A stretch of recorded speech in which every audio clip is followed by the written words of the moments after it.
बिस्मिल्लाहिर्रहमानिर्रहीम। अस्सलाम वालेकुम नाज़रीन। हमेशा मैं किसी न किसी अच्छे टॉपिक पर वीडियो बना कर के हाज़िर होता रहता हूँ। अभी मैं 3 मिनटों में इंशाअल्लाह ताला जो मैंने वादा किया है थंबनेल पे वो पूरा करूँगा कि 14 तरीका इलाज पूरी दुनिया में नाज़रीन एलोपैथिक है, डॉक्टरी जिसको हम अंग्रेज़ी दवाई बोलते हैं, होम्योपैथिक है, उसके अलावा हर्बल है, देसी है, यूनानी है, तिब्बे हिंदी है, तिब्बे चीनी है, तिब्बे ईरानी है, इस तरह तिब्बे नबवी सल्लल्लाहु अलैहि वसल्लम है।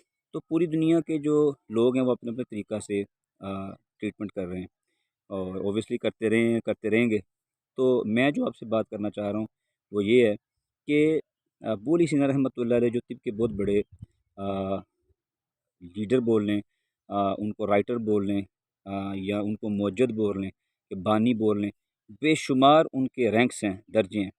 उनको दूसरे तिब वालों ने, दूसरी मेडिसिन वालों ने चैलेंज किया कि आएँ आप अपनी मेडिसिन पेश करें, हम अपनी मेडिसिन पेश करते हैं।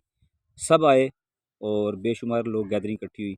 सब ने आकर के अपनी-अपनी मेडिसिन के बारे में बताया कि ये मेडिसिन इसलिए, ये मेडिसिन इसलिए, इस बीमारी के लिए, इस बीमारी के लिए। तो जब 2-2 3-3 घंटे सब ने बयान कर लिए, स्पीच कर ली, अपनी तकरीरें सुना दी, तब अबू अली सीना रहमतुल्लाह अलैह की बारी आई तो आपने फरमाया कि मैं अपनी तकरीर 3 लफ्ज़ों में ख़त्म करूँगा।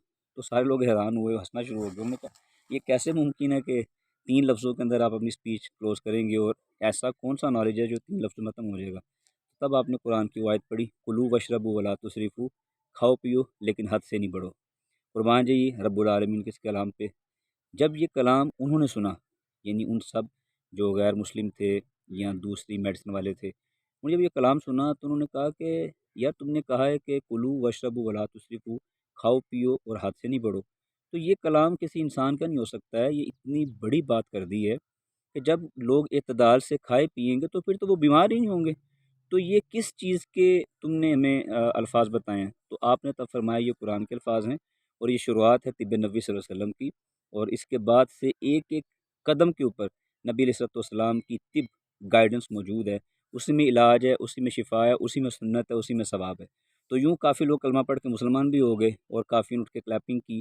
तो जी नाज़रीन, मुसलमान हैं तो अपने ऊपर फ़ख्र करें, रब की ज़ात का शुक्र अदा करें कि बेस्ट रिलीजन है आपका, बेस्ट मज़हब, बेस्ट नबी, बेस्ट काबा, बेस्ट रब, हर चीज़ रब की ज़ात ने आपको बेस्ट बेस्ट बल्कि बेस्टेस्ट दी है। तो इसके ऊपर आपने अल्लाह का शुक्र अदा करना है और कोशिश करनी है कि तिब्ब नबवी के मुताबिक ज़िंदगी गुज़ारनी है। और तिब्ब नबवी वही है जो नबी सल्लल्लाहु अलैहि वसल्लम की सुन्नत है। किसी चीज़ की समझ ना लगे, पता ना लगे, तो कुरान भी मौजूद है, अहादीस भी मौजूद हैं। ये गुनाहगार, ये फ़कीर मौजूद है, नंबर मौजूद है। आप मुझसे राब्ता करके मालूमात ले सकते हैं, इंशाअल्लाह मैं गाइड करूँगा। बहुत शुक्रिया। अस्सलामु अलैकुम व रहमतुल्लाहि व बरकातहू।